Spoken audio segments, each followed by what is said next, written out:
I had to sleep with my sister to prove to my parents that she was obsessed with me. It all started when she would bury her head under my skirt.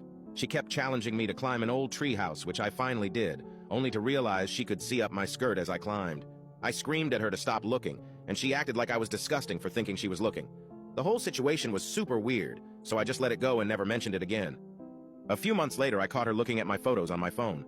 Of course, a big fight happened, and my parents got involved. She told them she was trying to delete an ugly photo I had taken of her somehow. My parents saw it as if we were both in the wrong.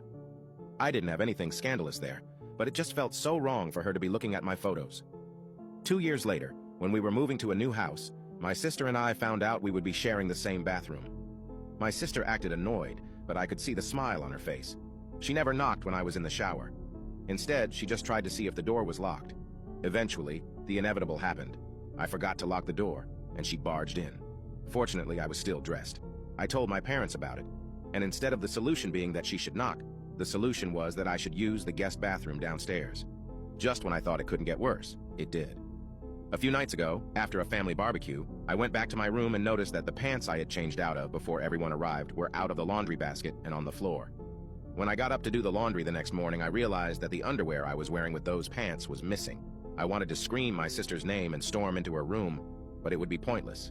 The idea of confronting her about it and her trying to manipulate me again was so exhausting that I simply didn't say anything. I knew my younger sister was guilty, but I had no concrete proof, and I was sure that if I confronted her or told my parents, she would just try to manipulate me again and make me feel crazy. As I suspected, a few days later, I noticed that some of my white and black underwear were missing from my dresser.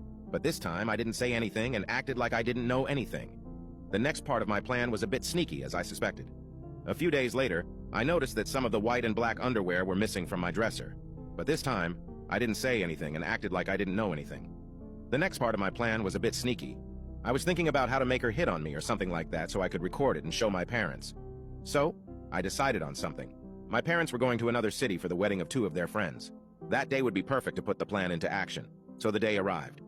I thought of all the ways to provoke her, and the most effective way I found was to pretend I was using the bathroom and stay inside wearing only the bottom of my bikini, waiting for her to barge in as she always did. As expected, she broke in through the door as usual, but I didn't expect the reaction she had. She stood there staring at me as if she wanted to pounce on me, like a wolf looks at its prey defensively, but at the same time with a scared expression. This time, I did it differently. I didn't scream. I didn't move away. I didn't make a scene. I just looked into her eyes with a tempting expression. I smiled and asked, "Do you like what you see?" She was startled again and said, "Of course, I've always hoped for this sight." At that moment, I knew my plan was going to work. Now you can check if there is a part 2 by pressing share and more.